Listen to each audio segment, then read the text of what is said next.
বন্ধ করা হবে ভূমি সেবায় দুর্নীতি, জনগণের দোরগোড়ায় সহজ প্রযুক্তি নির্ভর সেবা পৌঁছে দেওয়া হবে বলেছেন প্রধানমন্ত্রী। র্যাব এক অর্থে সেভাবে থাকছে না, নামও পরিবর্তন হবে জানিয়েছেন তথ্য উপদেষ্টা। জুলাই আগস্টের মধ্যে সকল গণমাধ্যমের জন্য গ্রহণযোগ্য নীতিমালা জানিয়েছেন তথ্যমন্ত্রী। হামে আরও 11 শিশুর মৃত্যু, হামের সঙ্গে নিউমোনিয়া আর ডায়রিয়াকে উদ্বেগজনক বলছেন চিকিৎসকরা। টিকার দ্বিতীয় ধাপের ক্যাম্পেইন ঈদের পর জানিয়েছেন স্বাস্থ্যমন্ত্রী। আগামী সেপ্টেম্বর অক্টোবর থেকে শুরু হচ্ছে স্থানীয় সরকার নির্বাচন জানিয়েছেন এলজিআরডি প্রতিমন্ত্রী। প্রথমেই হবে ইউনিয়ন পরিষদ নির্বাচন। দেখছিলেন ক্রাউন সিমেন্ট সংবাদ শিরোনাম, এবারে পুরো সংবাদ। প্রধানমন্ত্রী তারেক রহমান বলেছেন, একটি ন্যায়ভিত্তিক এবং আধুনিক রাষ্ট্র ব্যবস্থা গড়ে তুলতে স্বচ্ছ, জবাবদিহিমূলক এবং জনবান্ধব ভূমি ব্যবস্থাপনার কোনো বিকল্প নেই। তিনি জানান, সেবা দেওয়া জনগণের প্রতি করুণা নয়, বরং জনগণের সেবা নিশ্চিত করাই সরকারের দায়িত্ব। দুর্নীতিমুক্ত, হয়রানিমুক্ত, প্রযুক্তি নির্ভর এবং নাগরিক বান্ধব ভূমি ব্যবস্থাপনার প্রতিষ্ঠা করতে সরকার কাজ করছে বলেও জানিয়েছেন প্রধানমন্ত্রী তারেক রহমান। রিপোর্ট করছেন সিকান্দার ইমান।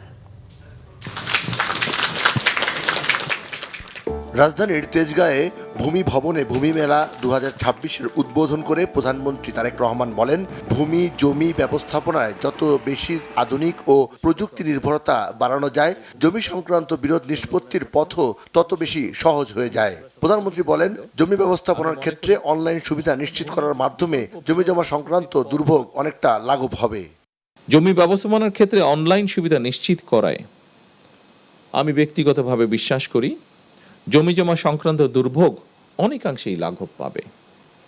একই সঙ্গে জমিজমা সংক্রান্ত বিরোধকে কেন্দ্র করে ভূমি অফিসগুলোতে মধ্যস্বত্বভোগীদের দৌরত্ব কমবে ইনশাআল্লাহ। চলমান এই ভূমি সেবা মেলা আধুনিক ভূমি ব্যবস্থাপনা এবং নাগরিকদেরকে নিজেদের দায় দায়িত্ব সম্পর্কেও আরও সচেতন করবে। প্রধানমন্ত্রী বলেন, সরকার পর্যায়ক্রমে একের পর এক নির্বাচনী ইশতেহারের প্রতিটি দফা বাস্তবায়নের মাধ্যমে জনগণের কাছে দেওয়া ওয়াদা পূরণের রাজনীতিকে এগিয়ে নিয়ে যাচ্ছে। আজ থেকে সারা দেশে 3 দিন ব্যাপী এ ধরনের ভূমি সেবা মেলার আয়োজনের মাধ্যমে সরকার জনগণের কাছে আরও একটি নির্বাচনী ইশতেহার পূরণ করতে যাচ্ছে ইনশাআল্লাহ। এভাবেই সরকার পর্যায়ক্রমে একের পর এক নির্বাচনী ইশতেহারের প্রতিটি দফা বাস্তবায়নের মাধ্যমে জনগণের কাছে দেওয়া ওয়াদা পূরণের রাজনীতিকে এগিয়ে নিয়ে যাবার চেষ্টা করছে। শুধুমাত্র জমিজমা সংক্রান্ত বিষয় নয়, প্রতিটি ক্ষেত্রেই জনবান্ধব কর্মসূচি নিয়ে সরকার জনগণের কাছে দায়বদ্ধ থাকতে চায়। তারেক রহমান বলেন, সারা দেশে সব জেলা উপজেলায় শুরু হওয়া ভূমি মেলার মাধ্যমে জনগণ উপকৃত হবেন। কারণ এ মেলায় ই নামজারি, অনলাইনে ভূমি উন্নয়ন কর দেয়া, রেকর্ড সংশোধন, খতিয়ান গ্রহণ এবং ভূমি সংক্রান্ত যে কোনো অভিযোগ নিষ্পত্তির সুবিধা থাকছে। সক্ষম নন তাদের জন্য রয়েছে। সিকান্দার রেমান, বাংলা ভিশন, ঢাকা। সারা দেশে র্যালি, আলোচনা সভা এবং মেলার আয়োজনের মধ্য দিয়ে পালিত হচ্ছে ভূমি সেবা সপ্তাহ। দেশব্যাপী ভার্চুয়ালি মেলা উদ্বোধন করেছেন প্রধানমন্ত্রী তারেক রহমান। এছাড়াও বিভিন্ন জায়গায় দিবসটি নিয়ে কথা বলেছেন মন্ত্রী, প্রতিমন্ত্রীরা। প্রতিনিধিদের পাঠানো তথ্য ছবি নিয়ে থাকছে সিরাজুম মনির শুভ ডেস্ক রিপোর্ট। সিলেট জেলা প্রশাসক কার্যালয়ে 3 দিন ব্যাপী ভূমি সেবা মেলা উদ্বোধন করেছেন প্রবাসী কল্যাণমন্ত্রী আরিফুল হক চৌধুরী। বলেন, ডিজিটাল ভূমি সেবা সপ্তাহের মাধ্যমে দেশের জনগণ ভূমি নিয়ে কেলেঙ্কারি থেকে পরিত্রাণ পাবে। এর আগে বিভিন্ন শিক্ষা প্রতিষ্ঠানের শিক্ষার্থী এবং সরকারি কর্মকর্তা কর্মচারীদের অংশগ্রহণে র্যালিতে অংশ নেন মন্ত্রী। ভূমি দখলকারীদের বিরুদ্ধে অচিরেই মানুষ প্রতিরোধ গড়ে তুলবে। পঞ্চগড়ে ভূমি সেবা মেলা উদ্বোধনের পর বলেছেন পানি সম্পদ প্রতিমন্ত্রী ফরহাদ হোসেন আজাদ। কালেক্টরেট চত্বরে জেলা প্রশাসনের আয়োজনে হচ্ছে 3 দিনব্যাপী ভূমি সেবা মেলা।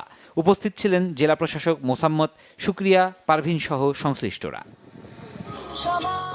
নাটোরে 3 দিনব্যাপী ভূমি সেবা মেলা উদ্বোধন করেছেন সমাজ কল্যাণ প্রতিমন্ত্রী ফারজানা শারমিন। সকালে নাটোর জেলা প্রশাসকের কার্যালয়ের সামনে থেকে র্যালি বের হয়। বিভিন্ন সড়ক প্রদক্ষিণ করে জেলা প্রশাসকের কার্যালয়ে চত্বরে গিয়ে সভা হয়। বক্তব্য রাখেন জেলা প্রশাসক, পুলিশ সুপার সহ সংশ্লিষ্টরা। নরসিংদীতে ভূমি সেবা সপ্তাহ উদ্বোধন করেছেন নরসিংদী 1 আসনের সংসদ সদস্য খায়রুল কবির খোকন। সদর উপজেলা ভূমি অফিসে হয় আয়োজন। প্রধান অতিথির বক্তব্যে তিনি বলেন, প্রশাসন ও দলকে আলাদা অবস্থানে থেকেই কাজ করতে হবে। প্রশাসন তাদের নিয়ম অনুযায়ী কাজ করবে, আর দল দলের মতো। চট্টগ্রামের পটিয়া উপজেলায় 3 দিনব্যাপী ভূমি সেবা সপ্তাহ মেলার উদ্বোধন করা হয়েছে। পটিয়া উপজেলা প্রশাসনের উদ্যোগে বর্ণাঢ্য শোভাযাত্রার মধ্য দিয়ে মেলার আনুষ্ঠানিক কার্যক্রম শুরু হয়। মেলা উদ্বোধন করেন স্থানীয় সংসদ সদস্য এনামুল হক এনাম। এছাড়া সিরাজগঞ্জ, চাঁপাইনবাবগঞ্জ, সাতক্ষীরা, জয়পুরহাট, ঝালকাঠি, হিলি, রাঙামাটি, খাগড়াছড়ি, ঠাকুরগাঁও ও নড়াইলেও আয়োজন ছিল র্যালি ও মেলার। সিরাজুম্মনি শুভ, বাংলা ভিশন, নিউজ ডেস্ক। নতুন আইনে র্যাপিড অ্যাকশন ব্যাটালিয়ন র্যাবে আগের রূপে থাকছে না, পরিবর্তন হবে এই বাহিনীর বর্তমান নামও। এ তথ্য জানিয়েছেন প্রধানমন্ত্রী তথ্য উপদেষ্টা ডাক্তার জাহিদুর রহমান। বর্তমান সরকারের 3 মাস পূর্তি উপলক্ষে সচিবালয়ে ব্রিফিংয়ে প্রধানমন্ত্রী এই উপদেষ্টা জানান, নানান ধরনের সন্ত্রাস মোকাবেলায় এই বাহিনীর ভূমিকা রয়েছে। তাছাড়া রাষ্ট্রের একটি এলিট বাহিনী থাকা দরকার বলেও মন্তব্য করেছেন তিনি। অনুষ্ঠানে তথ্য ও সম্প্রচার মন্ত্রী জহিরুদ্দিন স্বপন জানান, গণমাধ্যম ব্যবস্থাপনায় এক ধরনের অরাজকতার সৃষ্টি হয়েছে। জুলাই আগস্টের মধ্যে হবে সকলের জন্য একটি গ্রহণযোগ্য গণমাধ্যম কমিশন। এসব উপদেষ্টা আশ্বাস দেন, শেখ হাসিনা দেশে ফিরলে ন্যায় বিচার পাবেন, বিচার বহির্ভূত কিছু হবে না, আর সাংবাদিকদের অপরাধ অনুযায়ী বিচারের কথাও জানিয়েছেন মন্ত্রী। এক প্রশ্নের জবাবে তথ্য ও সম্প্রচার মন্ত্রী জহিরুদ্দিন স্বপন জানান, যারা অপসাংবাদিকতা করেছে তাদের বিরুদ্ধে যথাযথ আইন না থাকায় ভিন্ন আইনে মামলা হয়েছে। তবে যে কোনো ব্যক্তির ক্ষেত্রে ন্যায় বিচারের মৌলিক নীতি অনুসরণ করবে সরকার। যে গণমাধ্যম ব্যবস্থাপনার ক্ষেত্রে একটা অরাজকতা বিরাজ করছে এবং সকল অংশীদাররাই একমত যে আমাদের সকলের সর্বসম্মতভাবে এখানে একটা গ্রহণযোগ্য একটা রেগুলেশন থাকা দরকার, নট নিয়ন্ত্রণ, রেগুলেশন, যেটা আমাদের সকলের স্বার্থকে সংরক্ষণ করবে। রাষ্ট্র সেখানে কেবলমাত্র একটা সেবা দানকারী এবং সেবা গ্রহণকারী প্রতিষ্ঠান হিসাবে অংশীদার হবে অন্যান্যদের মতো, এবং রাষ্ট্রসহ সকল অংশীদারদের সেবাটা নিশ্চিত করার জন্য এবং একটা ইউনিফর্ম রেগুলেশনের মধ্যে রাখার জন্য আমরা একটা মিডিয়া কমিশন গঠন করতে প্রতিশ্রুতি ঘোষণা করেছি। অগ্রগতি হচ্ছে এই যে সকল অংশীদাররাই আমাদের এই লক্ষ্যের সঙ্গে এখন একই যাত্রায়, যৌথ যাত্রার মধ্যে আছে। আশা করি মাননীয় প্রধানমন্ত্রীর গত পরশুদিনের নির্দেশে জুন মাসের মধ্যেই আমরা একটা পরামর্শ কমিটি গঠন করে একটা খসড়া প্রস্তাব সরকারের কাছে গণমাধ্যম কমিশন গঠন করার লক্ষ্যে আমরা হাজির করব। দেশে হাম এবং হাম উপসর্গে 24 ঘন্টায় আরও 11 জন মারা গেছে। স্বাস্থ্য অধিদপ্তর জানিয়েছে, এই সময় নতুন করে আক্রান্ত হয়েছে 1337 জন। হামের সঙ্গে নিউমোনিয়া এবং ডায়রিয়া রোগীদের অবস্থা আরও নাজুক করে দিচ্ছে। একে উদ্বেগজনক বলছেন চিকিৎসকরা। এদিকে ঈদের পর দেশব্যাপী হামের টিকা দ্বিতীয় ধাপের ক্যাম্পেইন শুরু হবে বলে জানিয়েছেন স্বাস্থ্যমন্ত্রী সরদার মোহাম্মদ সাখাওয়াত হোসেন। হাম সংক্রমণ ঠেকাতে দেশের সকল সরকারি স্বাস্থ্যসেবা প্রতিষ্ঠানে আলাদা ওয়ার্ড বা কেবিন নির্ধারণের নির্দেশনা দিয়েছে স্বাস্থ্য অধিদপ্তর। বিস্তারিত জানাচ্ছেন মামুন আব্দুল্লাহ। দিন দিনই উদ্বেগ বাড়াচ্ছে হাম সংক্রমণ। প্রতিদিনই মৃত্যুর মিছিলে যুক্ত হচ্ছে একের পর এক শিশু। গত 2.5 দশকের রেকর্ড ভেঙে বিগত 2 মাসে হাম ও হামের উপসর্গে আক্রান্ত 55,000 ছাড়িয়েছে। মৃতের সংখ্যা 500 ছুঁই। স্বাস্থ্য অধিদপ্তরের পাঠানো তথ্যে গেল 24 ঘন্টায় হাম আক্রান্ত হয়ে মৃত্যুবরণ করেছে আরও 11 শিশু। নতুন আক্রান্ত হয়ে হাসপাতালে ভর্তি আরও 1337 জন। হামের সাথে নানা জটিল রোগে আক্রান্ত হচ্ছে বাবা মায়ের কলিজার ধন। আর কি 5 দিন পর থেকে এরকম র্যাশ বের হয়েছে পুরো শরীরে, এই জন্য হসপিটালে নিয়ে আসছি আর কি। এখন নিউমোনিয়া ধরা পড়ছে, বাচ্চার অবস্থা খুবই খারাপ। ও তো হামের সমস্যা ছিল, আমরা নোয়াখালী থেকে আসছি। হাম এখন আলহামদুলিল্লাহ ভালো আছে, কিন্তু ওর লিভারের সমস্যা। এখন আবার স্যারের ব্রেনটের একটা সমস্যা দিছে বলছে আর কি, তখন ব্রেনটা আলটা করবো। বমি করে, পাতলা পায়খানাও করে, তারপর জ্বর ছাড়েই না, একবারে জ্বর ঠিক আছে। যার ডিউটি সে চলে গেছে, আর একজন ডিউটি সে অনবন্ধ আসে নাই। এটা রক্ত জমাট হয়ে গেলে বাচ্চাদের পরে কি করবে? আবার রক্ত নেবে? একটা বাচ্চা অসুস্থ বাচ্চার বারবার রক্ত দেওয়া কি সম্ভব? ডায়রিয়াও আপনার 5 দিন যাবত আর একদম সবুজ করতেছে, কিন্তু এখন আগের তুলনায় এটা একটু কমছে, কিন্তু জ্বরটা এখনো কমে নাই, আর জ্বর আছে আর র্যাশগুলো বাড়তেছে। নতুন উপসর্গে উদ্বিগ্ন চিকিৎসকরাও। একই সাথে তাদের ভাবিয়ে তুলছে বয়স্কদের হাম আক্রান্তের খবর। আইসিইউতে মাঝে মাঝে কিছুটা সংকট হয়। আইসিইউতে সংকট হয় কেন? কারণ আইসিইউতে তো আমাদের কন্টিনিউয়াসলি পেশেন্ট আপডেট হয়, স্টেপ আপ হয়, স্টেপ ডাউন হয়। আমাদের মায়ের বুকের দুধটা কিন্তু আমরা বলি লাইভ মিল্ক।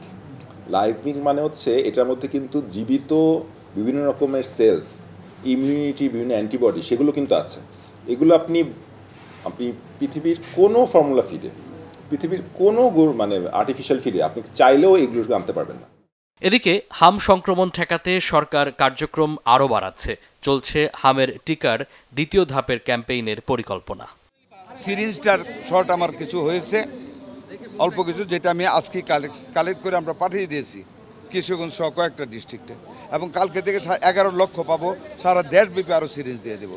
আমার সব আছে, দিয়ে যাচ্ছি নন স্টপ। এবং আবার আমরা সেকেন্ড ফেজ ক্যাম্পেইনিং ইনশাল্লাহ ঈদের পরে সিদ্ধান্ত নিয়ে নাইটেকের সাথে সিদ্ধান্ত নিয়ে তাদের সাজেশন মতো আমরা আবার ক্যাম্পেইনিং শুরু করব। সরকারি সব স্বাস্থ্যসেবা প্রতিষ্ঠানে হাম ও সন্দেহজনক হাম রোগীদের চিকিৎসার জন্য আলাদা ওয়ার্ড ও কেবিন নির্ধারণে 5 নির্দেশনা দিয়েছে স্বাস্থ্য অধিদপ্তর। মামুন আব্দুল্লাহ, বাংলা ভিশন, ঢাকা। হাম এবং উপসর্গে সিলেটে 3, বরিশালে 2 এবং ময়মনসিংহে আরও 1 শিশুর মৃত্যু হয়েছে। প্রতিদিনই বাড়ছে আক্রান্তের সংখ্যা। হাম এবং রুবেলার পরিস্থিতি আরও উদ্বেগজনক হয়ে উঠেছে সিলেটে। গত 24 ঘন্টায় হামে আক্রান্ত হয়ে আরও 3 শিশুর মৃত্যু হয়েছে। এনে চলতি বছর এই বিভাগে হাম এবং রুবেলাজনিত মোট মৃত্যুর সংখ্যা দাঁড়িয়েছে 40 জনে। স্বাস্থ্য বিভাগের তথ্য অনুযায়ী মারা যাওয়া 3 শিশুর সবাই হাসপাতালে চিকিৎসাধীন ছিল। এর মধ্যে মৌলভীবাজারের শ্রীমঙ্গল উপজেলার ইশিতা কাদের মারা গেছে Sylhet MAG Osmani medical college হাসপাতালে। এছাড়া মৌলভীবাজার সদরের সুমিতা এবং সিলেট সদরের লাবিবা মারা গেছে সিলেট শহীদ শামসুদ্দিন আহমেদ হাসপাতালে। এছাড়া গত 24 ঘন্টায় নতুন করে আরও 92 জন সন্দেহভাজন হাম রোগী হাসপাতালে ভর্তি হয়েছে। এদিকে গত 24 ঘন্টায় ময়মনসিংহ মেডিকেল কলেজ হাসপাতালে হামে আক্রান্ত চিকিৎসাধীন 1 শিশুর মৃত্যু হয়েছে। ভোরে হাসপাতালের আইসোলেশন ওয়ার্ডে চিকিৎসাধীন অবস্থায় মারা গেছে 8 বছরের ছেলে ইশরাত। এ নিয়ে হাসপাতালটিতে হামে মোট 34 জন শিশুর মৃত্যু হয়েছে। এছাড়াও হাসপাতালের আইসোলেশন ওয়ার্ডে নতুন করে ভর্তি হয়েছে 34 জন শিশু।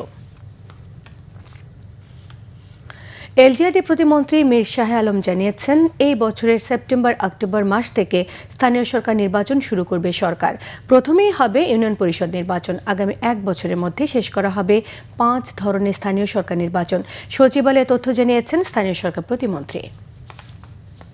আসলে বর্ষা মৌসুমের পরেই শুরু করার সম্ভাবনাটা বেশি, আমি এটা ব্যক্তিগতভাবে মনে করি। কারণ বাংলাদেশের নির্বাচনগুলো সাধারণত উৎসবমুখর হয়, আর স্থানীয় সরকারের নির্বাচনগুলো আরো বেশি উৎসব। আর আরেকটা জিনিস আপনাদেরকে বুঝতে হবে যে এই সমস্ত নির্বাচন করতে গেলে অনেক ব্যয়ের ব্যাপার আছে, অর্থ খরচের ব্যাপার আছে। নির্বাচন কমিশনের যে বাজেটের ফরম্যাট, সেই ফরম্যাটে তারা এই 5টি স্থানীয় সরকারের নির্বাচনের জন্য তারা বাজেট প্রস্তাব করবেন, এবং বাজেট অনুমোদন হলে আগামী সেপ্টেম্বর-অক্টোবর থেকে আমার ধারণা, যেহেতু আমাদের মন্ত্রী মহোদয় এবং মাননীয় প্রধানমন্ত্রী ইচ্ছা অনুযায়ী উনি যেহেতু বলেছেন যে 1 বছরের মধ্যে নির্বাচনগুলো শুরু হবে, তো বর্ষা মৌসুমের পরে শুষ্ক মৌসুমে পর্যায়ক্রমে ধাপে ধাপে 1 বছরের মধ্যে আমরা 5টি নির্বাচন শেষ করব। কোরবানির ঈদকে সামনে রেখে পশু মোটাতাজাকরণে ব্যস্ত নরসিংদীর খামারিরা। সম্পূর্ণ দেশীয় খাবার খাইয়ে গরু, ছাগল, মহিষ সহ বিভিন্ন পশু বড় করে তুলছেন তারা। এ কারণে ক্রেতাদেরও খামার থেকে গরু কেনার চাহিদা বৃদ্ধি পাচ্ছে। তবে গোখাদ্যের মূল্য বৃদ্ধি এবং ভারতীয় গরু আমদানির বিষয়ে সংশয়ে খামারিরা। নরসিংদী প্রতিনিধি লক্ষণ বর্মনের তথ্য ছবি নিয়ে থাকছে ডেস্ক রিপোর্ট। আর কদিন পরই কোরবানির ঈদ, মুসলমানদের সবচেয়ে বড় ধর্মীয় এই উৎসব সামনে রেখে এই বছরও ব্যস্ত নরসিংদীর খামারিরা। 6 মাস আগে বিভিন্ন হাট থেকে গরু কিনে এনে লালন পালন করেন তারা। আর এসব গরু মোটাতাজাকরণে ব্যবহার করছেন ঘাস, খড়, ভুসি, মিষ্টি কুমড়া, ভুট্টা সহ দেশীয় সব খাবার। দেশীয় পদ্ধতিতে গরু মোটাতাজা করায় এই জেলার গরুর চাহিদাও বেশ। খামারগুলো থেকে এখনই গরু বিক্রি হয়ে গেছে 40 থেকে 50%। ক্রেতাদের সুবিধার্থে খামার থেকে গরু কেনার পর তা লালন পালন করে ঈদের দিন বা এর আগের দিন বাড়িতে পৌঁছে দেওয়ার সুবিধাও দেয়া হচ্ছে। প্রত্যেক খামারে রয়েছে শাহিওয়াল, সিন্ধি, নেপালি ক্রস সহ দেশি জাতের গরু। আকার ভেদে বিক্রি হচ্ছে 1 লাখ টাকা থেকে 10 লাখেরও বেশি। এদিকে গোখাদ্যের মূল্য বৃদ্ধি সহ দেশের বাইরে থেকে পশু আমদানি হলে লাভ নিয়ে বেশ শঙ্কায় খামারিরা। পাশাপাশি আশা করছে সরকারি সহযোগিতা। আমরা খামারিরা সবসময় একটা ভয়ে থাকি বর্ডার ক্রস গরুগুলোকে নিয়ে। এখন যদি যেমন গতবার আমরা যেটা দেখলাম যে বাংলাদেশ সরকার হয়তো বর্ডারটা একটু সেফ করতে পারছে, যে কারণে নাকি আমাদের গরুগুলা খামারিরা গরুগুলা একটু ভালোভাবে বিক্রি করতে পারছে। আমরা প্রতি বছর গরুগুলিকে লালন পালন করি সম্পূর্ণ প্রাকৃতিক ঘাস এবং আমাদের নিজস্ব তৈরি গ্রিন মিক্সার বসে একটু 25টা আইটেমের সমন্বয়ে তৈরি একটা দানাদার খাবার। এই দুইটা জিনিসের সমন্বয়ে আমরা গরুকে লালন পালন করি। আমরা গরুকে কোনো প্রকার ক্ষতিকর মেডিসিন ইউজ করি না। দেশীয় পদ্ধতিতে পশুপালনে খামারিদের বিভিন্ন পরামর্শ ও প্রশিক্ষণ দেয়া হয়েছে বলে জানিয়েছে জেলা প্রাণী সম্পদ বিভাগ। আমরা খামারিদের সাথে যোগাযোগ তৎপর রেখেছি। আমাদের আইন শৃঙ্খলা রক্ষাকারী বাহিনী, আমাদের জেলা প্রশাসন, জেলা পুলিশ সহ আমরা প্রাণী সম্পদ বিভাগ তাদের সাথে একযোগে কাজ করে যাচ্ছে কী করে খামারিরা তাদের পশুকে ভালোভাবে তারা কোরবানির বাজারে তারা বিক্রি করতে পারবে। আমরা তাদেরকে আশ্বস্ত করতে চাই, আমাদের আন্তঃমন্ত্রণালয় মিটিংয়ে আমাদের মাননীয় মন্ত্রী, মাননীয় প্রতিমন্ত্রী স্যারের নির্দেশনায়, আমাদের সচিব স্যার এবং আমাদের মহাপরিচালক স্যারদের নির্দেশনায় আমরা খামারিদেরকে এটা আশ্বস্ত করছি যে কোনোভাবেই বাহিরের গবাদি পশু আমাদের দেশে আসবে। এই বছর নরসিংদীতে ৭৮,৬৪৫টি পশুর চাহিদার বিপরীতে ৮৫,৯০৫টি কোরবানিযোগ্য পশু প্রস্তুত রাখা হয়েছে। এতে উদ্বৃত্ত থাকবে ৭,২৬০টি পশু। Bangla Vision news desk. পানিতে ডুবে নাটোর, জামালপুর এবং মাগুরায় 6 শিশুর মৃত্যু হয়েছে। দিনের বিভিন্ন সময় 3 জেলায় পৃথক পৃথক জায়গায় এসব দুর্ঘটনা ঘটে। নাটোরের বড়াই গ্রামে পুকুরে গোসল করতে নেমে পানিতে ডুবে আরাফাত এবং নূর মোহাম্মদ নামে 2 শিশুর মৃত্যু হয়। উপজেলা পূর্ণ কলস গ্রামে দুর্ঘটনা ঘটে। স্থানীয়রা জানান, দুপুরে আরাফাত এবং নূর মোহাম্মদ তাদের বাড়ির পাশের পুকুর পাড়ে খেলা করছিল। এরপর থেকে ওই 2 শিশুকে আর খুঁজে পাওয়া যাচ্ছিল না। পরে গ্রামবাসীর সহায়তায় পাশের পুকুর থেকে তাদের মৃতদেহ উদ্ধার করা হয়েছে। জামালপুরের মাদারগঞ্জ এবং বকশীগঞ্জে পানিতে ডুবে 2 শিশুর মৃত্যু হয়েছে। মাদারগঞ্জে জোরখালী ইউনিয়নে বাড়ির উঠোনে গর্তে জমে থাকা পানিতে ডুবে ইয়ামিন নামের 1.5 বছর বয়সী এক শিশু মারা গেছে। আর বকশীগঞ্জে বাড়ির পাশের বিলের পানিতে ডুবে মৃত্যু হয়েছে মাহিদুল গাজী নামে আরও এক শিশুর। এছাড়া মাগুরায় পানিতে ডুবে আরও 2 শিশুর মৃত্যু হয়েছে। সিলেট সীমান্তে ভারতীয় সীমান্তরক্ষী বাহিনী বিএসএফ এর গুলির ঘটনায় পাল্টা গুলি বর্ষণ করেছে বর্ডার গার্ড বাংলাদেশ বিজিবি। এতে হতাহতের কোনো ঘটনা ঘটেনি। সীমান্ত পরিস্থিতি স্বাভাবিক। বিজিবি জানিয়েছে, গতকাল বিকেলে গোয়াইনঘাটের সোনারহাট সীমান্ত এলাকায় গোলাগুলি শুরু হয়। বিজিবির সিলেট ব্যাটালিয়নের 48 বিজিবি দায়িত্বপূর্ণ এলাকায় বিএসএফ গুলি ছুড়লে তাৎক্ষণিকভাবে কড়া প্রতিক্রিয়া জানায় বিজিবি। পরে বিজিবির পাল্টা গুলি বর্ষণে পরিস্থিতি দ্রুত নিয়ন্ত্রণে আসে। ঘটনার পরপরই সীমান্ত এলাকায় বিজিবির টহল এবং নজরদারি জোরদার করা হয়েছে। পাশাপাশি যে কোনো উস্কানিমূলক এবং অনাকাঙ্ক্ষিত পরিস্থিতি মোকাবেলায় সর্বোচ্চ সতর্ক অবস্থানে রয়েছে সীমান্তরক্ষী বাহিনী। দেশের বিভিন্ন জায়গার আরও কিছু খবর নিয়ে এখন থাকছে ডেস্ক রিপোর্ট। বরিশালে অভ্যন্তরীণ নৌ পরিবহন কর্তৃক বিআইডব্লিউটিএ দপ্তরগুলোতে আকস্মিক পরিদর্শন করেছেন নৌ পরিবহন প্রতিমন্ত্রী রাজীব আহসান।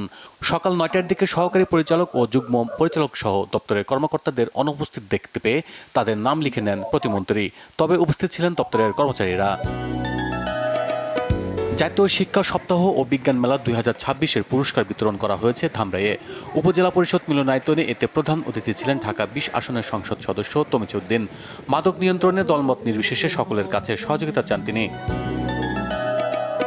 গাইবান্ধার সুন্দরগঞ্জে কুকুরের কামড়ে নিহতদের পরিবারকে আর্থিক সহায়তা দিয়েছে জেলা পরিষদ। ধুবনি কঞ্চিবাড়ি ইউনিয়ন পরিষদ মাঠে সকালে নিহতদের পরিবারের হাতে আর্থিক সহায়তা তুলে দেন জেলা বিএনপির সভাপতি ও জেলা পরিষদের প্রশাসক অধ্যাপক ডাক্তার মইনুল হাসান সাদিক। 1 টাকার বাজার ও বিনামূল্যে চিকিৎসা সেবা দেওয়া হয়েছে খাগড়াছড়ির মানিকছড়িতে। সেনাবাহিনী ও বিদ্যানন্দ ফাউন্ডেশনের উদ্যোগে উপজেলা পরিষদ মাঠে এতে প্রধান অতিথি ছিলেন লক্ষ্মীছড়ি জোনের অধিনায়ক লেফটেন্যান্ট কর্নেল তাজুল ইসলাম। চট্টগ্রামের পতেঙ্গায় আলাদা 2টি বিশেষ অভিযানে জেট ফুয়েল, ডিজেল, অকটেন ও সয়াবিন সহ প্রায় 17,000 লিটার তেল জব্দ করেছে কোস্টগার্ড। দুপুরে কোস্টগার্ড পতেঙ্গা আউটপোস্টের সংবাদ সম্মেলনে বিসিজিএস তাজ উদ্দিনের সিগন্যাল কমিউনিকেশন অফিসার হাসিবুল ইসলাম এ তথ্য জানান। নতুন উপাচার্যের নিয়োগকে কেন্দ্র করে গাজীপুর ঢাকা প্রকৌশল ও প্রযুক্তি বিশ্ববিদ্যালয় ডুয়েটের 6ষ্ঠ দিনের মতো আন্দোলন করেছে শিক্ষার্থীরা। এতে বন্ধ রয়েছে বিশ্ববিদ্যালয়ের প্রশাসনিক ও দাপ্তরিক কার্যক্রম। সদ্য ঘোষিত ঠাকুরগাঁও বিশ্ববিদ্যালয়ের প্রথম উপাচার্য অধ্যাপক ডক্টর ইসরাফিল শাহিনের সঙ্গে সাংবাদিকদের মতবিনিময় সভা হয়েছে। দুপুরে স্থানীয় প্রেস ক্লাব মিলনায়তনে বক্তারা তুলে ধরেন শিক্ষা, গবেষণা, সংস্কৃতি চর্চা এবং আধুনিক জ্ঞান ভিত্তিক সমাজ গঠনে গণমাধ্যমের গুরুত্বপূর্ণ ভূমিকা। নারী ও কন্যার প্রতি যৌন সহিংসতা, নির্যাতন ও সামাজিক অনাচারের বিরুদ্ধে ঐক্যবদ্ধ সামাজিক আন্দোলন গড়ে তোলার দাবিতে বিক্ষোভ সমাবেশ হয়েছে কিশোরগঞ্জে। সকালে শহরের শহীদ সৈয়দ নজরুল ইসলাম চত্বরে এতে বক্তব্য রাখেন জেলা মহিলা পরিষদের সভানেত্রী অ্যাডভোকেট মায়া ভৌমিক সহ অন্যরা। কাঁচা পাট রপ্তানি বন্ধের প্রতিবাদ ও বকেয়া বেতনের দাবিতে খুলনার দৌলতপুরে সড়ক অবরোধ করে বিক্ষোভ কর্মসূচি পালন করেছে জুট শ্রমিকরা। এ সময় জুট অ্যাসোসিয়েশনের ভবনের সামনে অবস্থান করে ভবনের জানালা ভাঙচুর করে তারা। পরে পুলিশ ও শ্রমিক নেতাদের হস্তক্ষেপে পরিস্থিতি নিয়ন্ত্রণে আসে। মেধার বিকাশ ও খেলাধুলার প্রতি আগ্রহ তৈরিতে রংপুরে শুরু হয়েছে প্রাথমিক বিদ্যালয় গোল্ড কাপ ফুটবল টুর্নামেন্ট। সকালে স্থানীয় জিলা স্কুল মাঠে খেলার উদ্বোধন করেন বিভাগীয় commissioner Shahidul Islam. Bangla Vision news desk. সংবাদ শেষ করব গ্রামীণ সিমেন্ট শিরোনামগুলো আরেকবার জানিয়ে দিয়ে।